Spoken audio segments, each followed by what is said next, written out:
Lo primero que sentí no fue la tierra húmeda pegada a mi mejilla, ni el dolor agudo en la nuca. Fue el silencio, un silencio antinatural, sin el canto de los quetzales, ni el murmullo del viento entre los cafetos.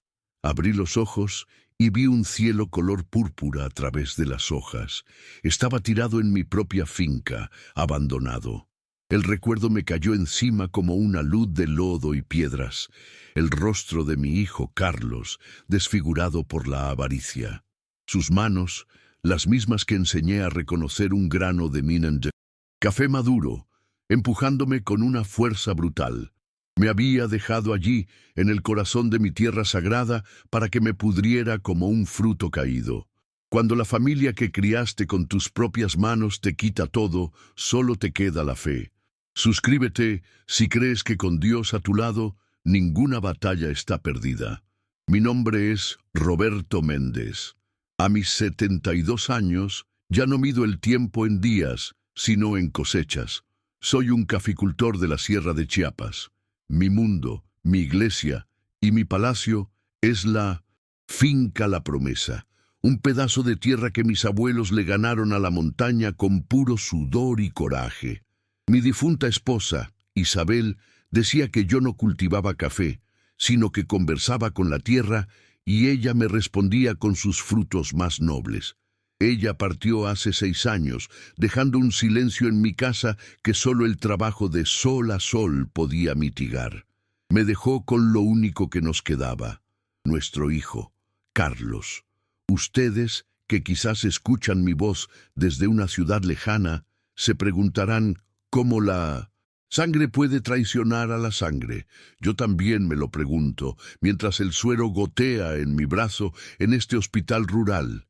La respuesta huele a perfume caro y a desesperación. Carlos nunca tuvo la paciencia que la tierra exige. Mis manos son ásperas como la corteza de un árbol viejo. Cada grieta es un mapa de sequías y buenas cosechas. Las suyas siempre buscaron el camino fácil, el brillo del éxito rápido en la capital. Se fue a Tuxtla Gutiérrez a estudiar administración y allí conoció a Valeria. Una mujer que medía el valor de un hombre por el coche que conducía y no por la honestidad de su mirada. Juntos montaron un negocio. Una de esas cafeterías modernas, con luces de neón y precios inflados. Un lugar donde el café era una moda, no un sacramento. Fracasaron. Se endeudaron hasta el cuello con gente peligrosa, gente que no acepta excusas. Y fue entonces cuando volvieron sus ojos a mi finca. No con nostalgia, sino con la mirada de un buitre. Todo empezó hace 6 meses. Papá, la finca ya no da para más. Me dijo Carlos en una de sus raras visitas. Son métodos antiguos. Estás sentado en una mina de oro. Unos desarrolladores turísticos quieren comprar. Quieren construir un hotel de lujo aquí. Pagarían millones. Sentí como si me propusiera vender un trozo de mi alma. ¿Vender la promesa? Le respondí con la voz temblando de incredulidad. Hijo, esta tierra es tu raíz. Aquí está enterrado el ombligo de tus abuelos. Cada árbol lo sembré pensando en ti, en tu futuro. Esto no es un negocio, es nuestro pacto con Dios. Tus pactos con Dios no pagan mis deudas, gritó. Y vi en sus ojos la misma impaciencia que tenía de niño, pero ahora estaba envenenada de codicia y miedo. Yo siempre digo que la tierra, como el corazón de un hombre, te da exactamente lo que siembras en ella. En el alma de mi hijo yo había sembrado amor y respeto, pero la mala hierba de la ambición lo había ahogado todo. Esa es una de mis frases de oro, pensamientos que se me ocurren mientras camino entre los surcos al amanecer. El día de la traición llegó sin previo aviso. Apareció en la finca con los papeles de venta en la mano. Firma, papá, es la única salida. Su voz era fría, calculadora. Me negué. Le hablé de nuestro legado, de la memoria de su madre, cuyo rosal favorito aún florece junto a la casa. Le dije que hay deudas que el dinero no puede pagar, y riquezas que el dinero no puede comprar. Fue como hablarle al viento. Me arrebató los papeles de la mano para ponerlos sobre un saco de yute. Cuando volví a negarme, me empujó. Caí hacia atrás. Mi cabeza golpeó contra el tronco de un árbol de sombra. El mundo me dio vueltas. Lo último que recuerdo es su sombra agigantándose sobre mí, registrando los bolsillos de mi camisa, buscando las escrituras originales de la finca. Me dejó allí, tirado entre las raíces, creyendo que la montaña que me vio nacer también sería mi tumba. Pero se equivocó. Unos jornaleros me encontraron al amanecer. Estoy aquí, adolorido, con el corazón hecho pedazos, pero vivo, y mientras miro las grietas del techo de este hospital, un secreto me calienta el alma. Carlos cree que se llevó el tesoro. Cree que el valor de la promesa está en un pedazo de papel firmado, pero no sabe nada. No conoce el verdadero secreto que esconde nuestra tierra. En lo más alto de la finca, en un pequeño valle escondido que solo yo conozco, crece una variedad de café que el mundo cree extinta. Un grano pequeño, casi deforme, que mis abuelos llamaban la lágrima de la montaña. Un café con un sabor tan único, tan celestial, que los catadores internacionales pagarían una fortuna por un solo saco. Carlos, en su prisa por vender la tierra a granel, nunca se molestó en conocerla de verdad. Tomó el papel, pero dejó el verdadero oro en la tierra. Mi venganza no será con violencia. No voy a manchar la memoria de su madre. Mi justicia será una cosecha, la mejor cosecha que esta tierra haya dado jamás. Y ustedes, amigos, verán cómo se sirve. Los días en la cama de este hospital olían a alcohol y a tristeza, pero en mi mente yo podía oler la tierra mojada de mi finca y el perfume de los cafetos en flor. Cada vez que el dolor de mis costillas rotas me robaba el aliento, cerraba los ojos y me transportaba allí. Veía el rostro de Carlos, sí, pero su recuerdo se hacía cada vez más pequeño, opacado por la fuerza de las montañas que me habían cuidado toda la vida. La fe, amigos míos, no siempre es un estruendo en el cielo. A veces es solo un susurro en tu corazón, la voz de tus ancestros que te recuerda que estás hecho de la misma materia que las ceibas milenarias. Puedes ser herido, pero tus raíces son demasiado profundas para ser arrancadas. Mi hijo, en su desesperada carrera por el dinero, pensó que las escrituras eran el alma de la finca. No entendió que ese papel solo describe el cuerpo, la tierra. El alma, el verdadero valor, no se puede firmar ante un notario, y el alma de la promesa tiene un nombre: la lágrima de la montaña. Este café no es un simple producto agrícola, es un juramento. La historia cuenta que mi abuelo salvó de una plaga la cosecha de una comunidad tzotzil vecina, compartiendo sus conocimientos sin pedir nada a cambio. Los ancianos, en agradecimiento, lo llevaron a un valle secreto y le entregaron un puñado de semillas. Le dijeron: «Esta es la memoria de nuestra tierra. Cuídala, no la explotes. Honrala, y ella te honrará a ti». Mi abuelo cumplió su palabra, y mi padre también. Yo soy el tercero en custodiar ese pacto. A veces, la semilla más pequeña y olvidada es la que da el árbol más fuerte. Esa es otra de mis frases de oro. Carlos siempre se rió de mis viejos árboles, de mis métodos atrasados. Nunca tuvo la paciencia para subir hasta ese rincón escondido, para aprender los secretos de su cosecha, que se hace de noche, bajo la luz de la luna, cuando el sereno concentra los azúcares en el fruto. Nunca quiso aprender el proceso de secado, que se hace sobre petates de palma y no en planchas de cemento para que el grano respire. Él no sabe que ese pequeño grano, al tostarse, libera notas de jazmín y mandarina, con un dulzor a miel de monte que los expertos del mundo solo han leído en leyendas. No tiene idea de que un solo kilo de ese café en las manos correctas vale más que una hectárea entera de la tierra que malvendió. Y pensando en las manos correctas, una idea floreció en mi mente. Pedí el teléfono a una enfermera. Mis dedos torpes y hinchados. Marcaron un número de la Ciudad de México. Solo una persona entendería la magnitud de mi secreto. «Bueno», respondió una voz joven y enérgica. «Elena, hija, soy Roberto Méndez», dije, y mi voz sonó como una hoja seca. Hubo un silencio, y luego una explosión de preocupación.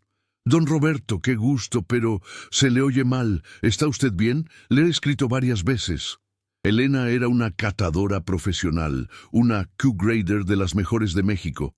Había visitado mi finca hacía 2 años para un reportaje y se había quedado fascinada, no con mi producción principal, sino con mi conocimiento.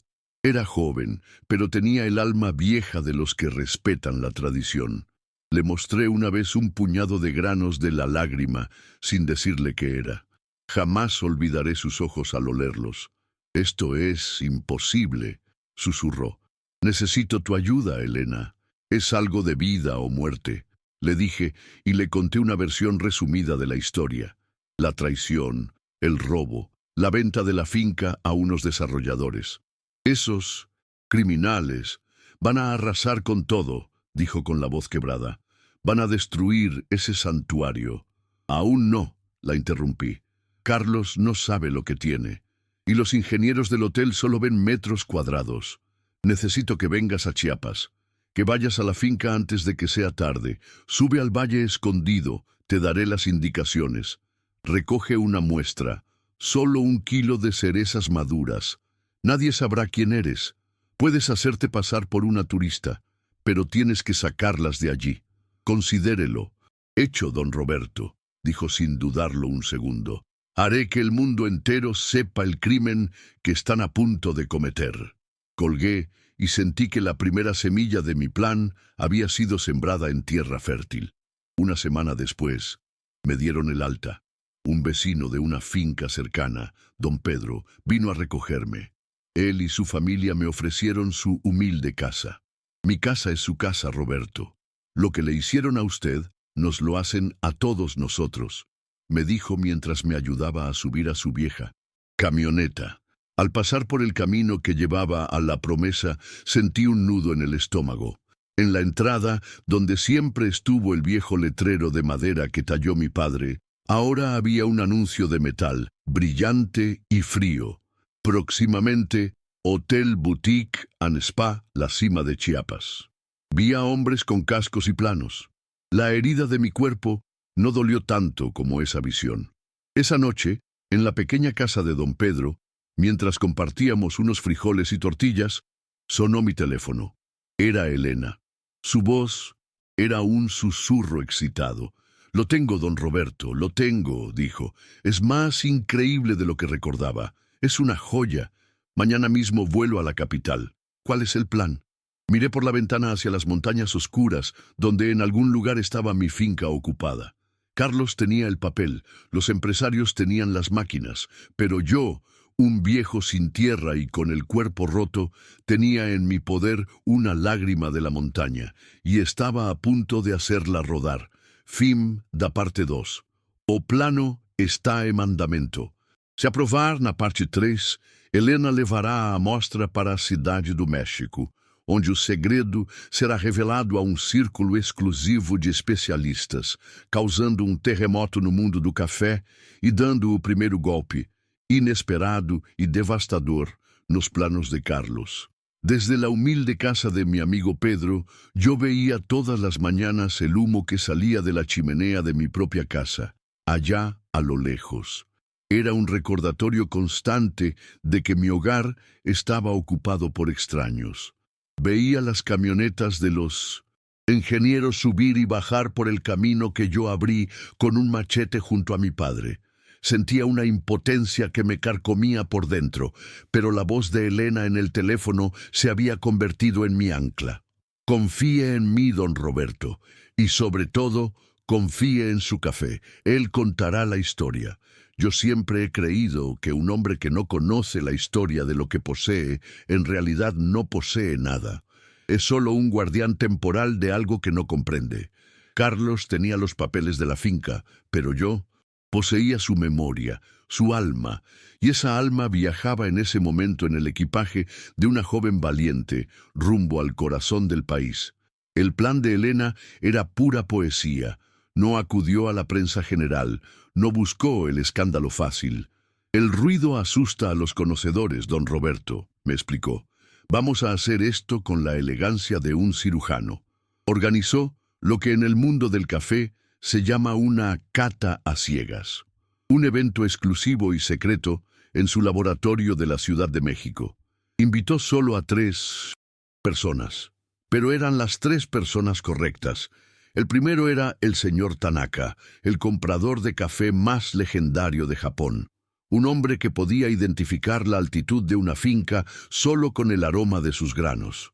La segunda era Sofía Larrea, una periodista cuya columna semanal sobre productos mexicanos era leída como un evangelio por los chefs y restauranteros más importantes del país. El tercero era Julián Cárdenas, dueño de El Alquimista, la cafetería de especialidad más prestigiosa de México, un lugar donde una taza de café podía costar más que una cena completa. Elena me llamó justo antes de que comenzara y yo pegué mi oreja al teléfono, como si pudiera oler el café a través de la distancia. Me describió la escena: una sala blanca, impecable, una mesa con 6 pequeñas tazas por cada invitado. En 5 de ellas, los cafés más premiados y caros del mundo, un geisha de Panamá, un bourbon de Ruanda, y en la 6ª taza, la lágrima de la montaña, mi café, nuestro secreto. El procedimiento era un ritual. Primero, oler el grano molido en seco. Luego, verter el agua caliente y volver a oler la costra de café que se formaba. Y finalmente, el momento de la verdad.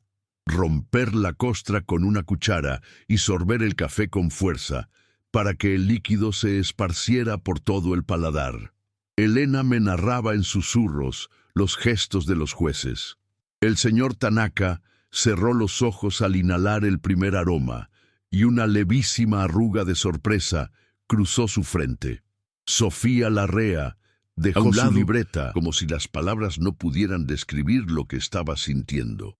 Julián Cárdenas, conocido por su rostro impasible, probó el contenido de la 6ª taza y miró a Elena con una mezcla de incredulidad y acusación, como si le estuviera haciendo una broma. Cuando la cata terminó, hubo un largo silencio. Finalmente, el señor Tanaka habló, con su español pausado y respetuoso. He probado los mejores cafés del mundo durante 40 años. Creí que ya nada podía sorprenderme. Me equivoqué. Lo que hay en la taza número 6 no es de este tiempo, es una leyenda. Sofía Larrea añadió: tiene notas de azahar, de fruta de hueso, una acidez cítrica brillante y un cuerpo sedoso. Es un perfil que no existe en ningún catálogo. Le doy 98 puntos. Es casi perfecto. Una puntuación de 98 puntos es para el café lo que un milagro es para la fe. Es algo que ocurre una vez en una generación. Fue entonces cuando Elena jugó su carta maestra. Gracias por sus palabras, dijo con la voz firme. El café que han probado se llama La Lágrima de la Montaña. Proviene de una pequeña finca familiar en la sierra de Chiapas, de árboles que se creían extintos, cuidados por un maestro de 72 años llamado Roberto Méndez. Hizo una pausa y concluyó. Y la finca donde crece este milagro está a punto de ser demolida para construir un hotel de lujo. La reacción, me contó Elena, fue como una explosión silenciosa. La pluma de la periodista volaba sobre el papel. El señor Tanaka, el impasible comprador japonés, se levantó y dijo: dígale al maestro Méndez que ofrezco comprarle toda su producción, por pequeña que sea, al precio que él fije, y mi compañía se une a cualquier esfuerzo para proteger esa tierra sagrada. Mi hijo y sus socios hicieron sus cálculos en metros cuadrados y toneladas, pero el verdadero valor de las cosas, amigos míos, no se puede medir, solo se puede sentir. Aquellas 3 personas no habían probado solo café. Habían probado la historia, el legado, la fe de mis abuelos en 1900. Una taza. Esa misma tarde, el blog de Sofía Larrea publicó un artículo con un titular que le dio la vuelta a nuestro mundo. El milagro de Chiapas. ¿Estamos a punto de destruir el mejor café del mundo? La historia se regó como pólvora en los círculos gastronómicos, en las redes sociales, en los foros de especialistas. El teléfono de Elena no paraba de sonar. El nombre de Roberto Méndez y la finca La Promesa estaban en boca de todos. No como una víctima, sino como el guardián de un tesoro nacional. Esa noche, mientras miraba la luna desde el corredor de la casa de don Pedro, me sentí en paz. La primera cosecha de mi justicia poética había sido levantada. El terremoto apenas comenzaba, y Carlos y sus socios, en su soberbia, ni siquiera habían sentido el primer temblor bajo sus pies. Los días que siguieron a la llamada de Elena fueron un vendaval. El artículo de Sofía Larrea no fue una simple noticia, fue una chispa en un campo seco. La historia del café milagroso y del viejo guardián que había sido traicionado por su propio hijo, saltó de los blogs especializados a los periódicos nacionales y a los noticieros de la televisión. La humilde casa de mi amigo Pedro se convirtió en el centro de un universo que yo no conocía. El teléfono sonaba sin parar. Periodistas, chefs famosos, dueños de tostadurías de todo el mundo, todos queriendo saber más, todos queriendo ayudar. La avaricia, amigos míos, es una enfermedad que ataca los ojos. Te hace ver un campo lleno de tesoros y pensar que es solo un terreno baldío. Carlos y los empresarios del hotel habían visto mi finca con esos ojos enfermos, y ahora el mundo entero les estaba mostrando lo que su ceguera les impidió ver. La reacción de los desarrolladores fue de pánico. Su proyecto, que había sido anunciado como un paraíso de lujo ecológico, ahora era visto como un acto de barbarie, la destrucción de un patrimonio nacional. Grupos de activistas crearon peticiones en línea. Músicos y artistas famosos publicaron mensajes de apoyo a mi causa. La presión era inmensa y, como siempre ocurre, la cadena se rompió por el eslabón más débil y desesperado. Mi hijo.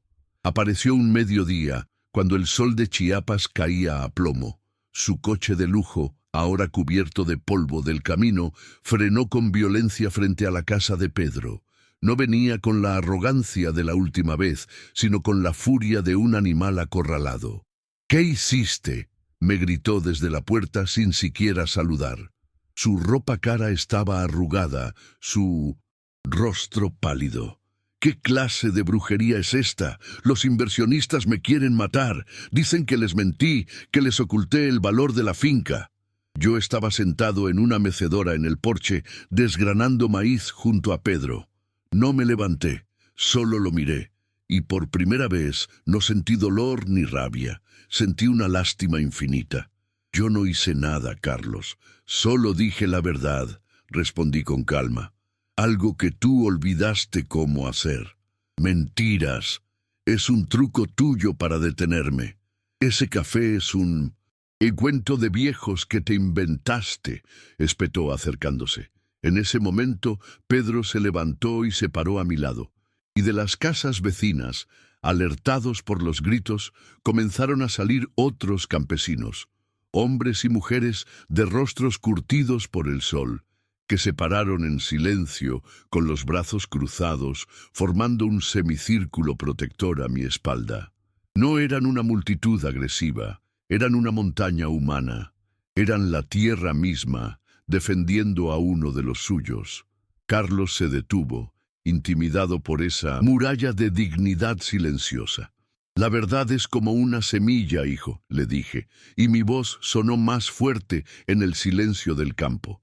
«Puedes enterrarla, puedes pisarla y puedes ignorarla, pero tarde o temprano ella siempre encuentra la manera de salir a la luz, y la verdad de la lágrima de la montaña acaba de brotar.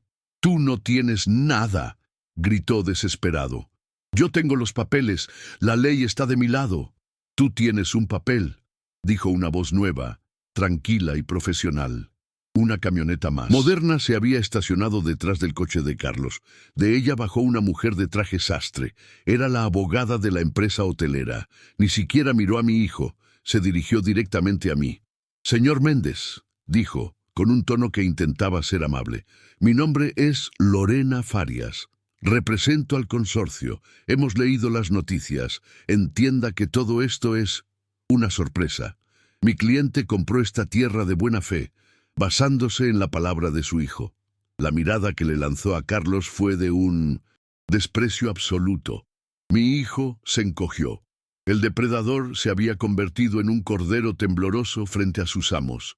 «Lo que quiero saber es simple», continuó la abogada. «¿Es real este café? ¿Existe de verdad esa variedad legendaria?» Carlos intentó intervenir. «Es una mentira, Lorena. Mi padre está senil. Esta gente lo manipula». La abogada lo silenció con un gesto.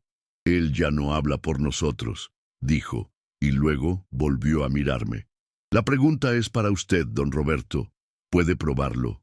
Una sonrisa cansada se dibujó en mi rostro.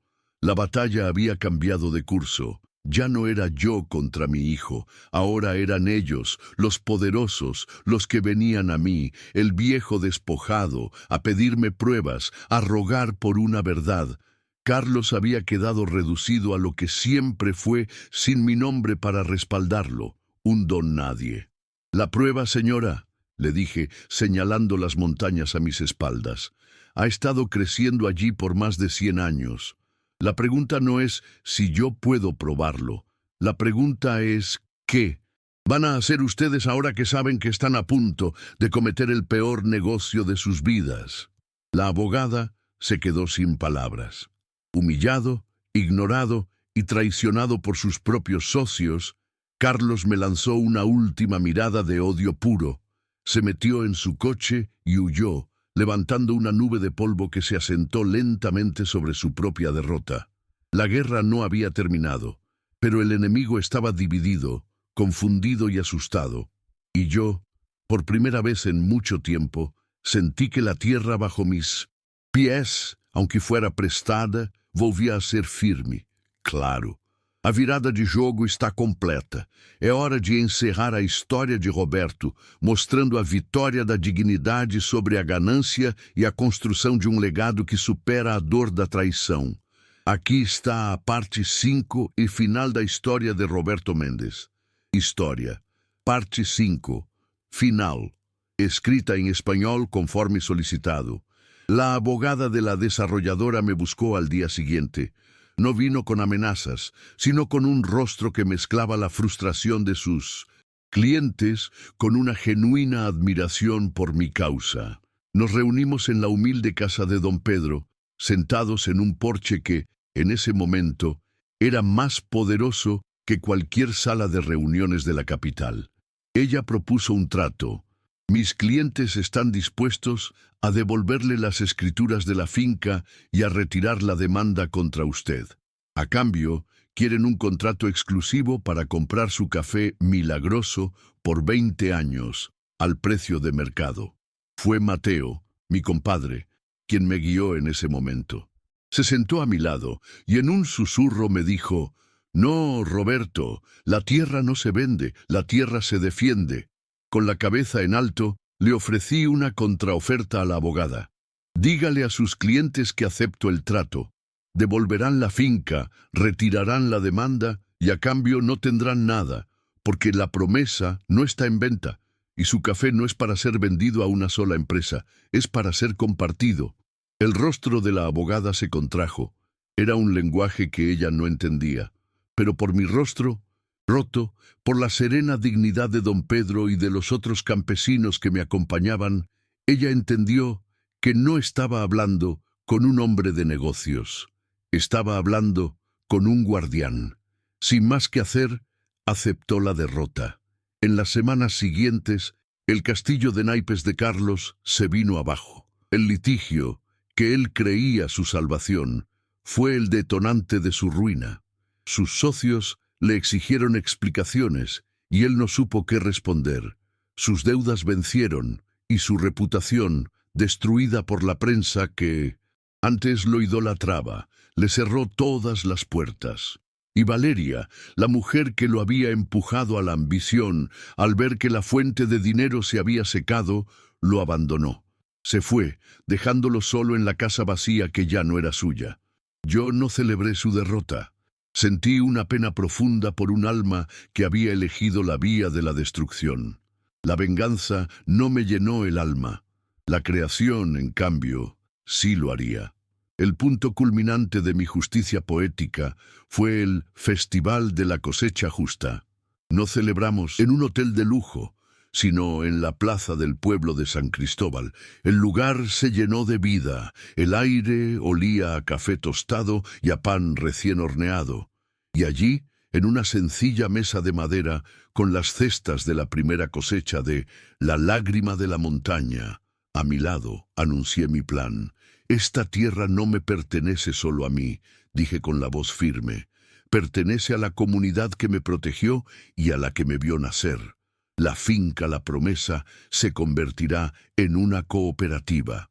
Los jóvenes, las familias de los Tundosen, campesinos, todos aprenderemos los secretos de la lágrima para que este regalo de la tierra no se pierda. Y la primera cosecha que ven aquí será subastada. El dinero no será para mí, sino para el fondo de la cooperativa, para becas, para la educación de nuestros hijos y para que esta promesa, que un día casi se pierde, siga viva para siempre. El aplauso que siguió fue la música más hermosa que he escuchado en mi vida. La subasta fue un evento espectacular. Coleccionistas y expertos del mundo entero lucharon por cada kilo de la lágrima. La oferta ganadora fue de un tostador italiano que pagó una fortuna por un solo saco. Pero en un gesto de generosidad que me conmovió hasta las lágrimas, dejó la mitad del saco con nosotros. Para el pueblo de Chiapas, dijo. Hoy les hablo no desde un hospital ni desde una casa prestada. Les hablo desde el patio de la nueva sede de nuestra cooperativa, en la finca La Promesa. El lugar está lleno de vida. Veo a los hijos de mis vecinos corriendo entre los cafetos y oigo el sonido de la risa de los jóvenes aprendiendo a tostar café. Mi viejo taller no está más, pero hemos construido uno nuevo, lleno de nuevas herramientas, que se ha convertido en una escuela para la próxima generación. Mi hijo me quitó una finca y Dios, a cambio, me dio un jardín lleno de música. Y ese, amigos míos, es un legado que ninguna codicia puede destruir. Gracias por escuchar mi voz. Si crees, como yo, que la bondad y la dignidad son nuestra mayor fortaleza, suscríbete para no perder ninguna de las historias que nacerán aquí. Me llenará de fuerza saber que no estoy solo, así que por favor, dime en un comentario desde qué parte del mundo me estás viendo.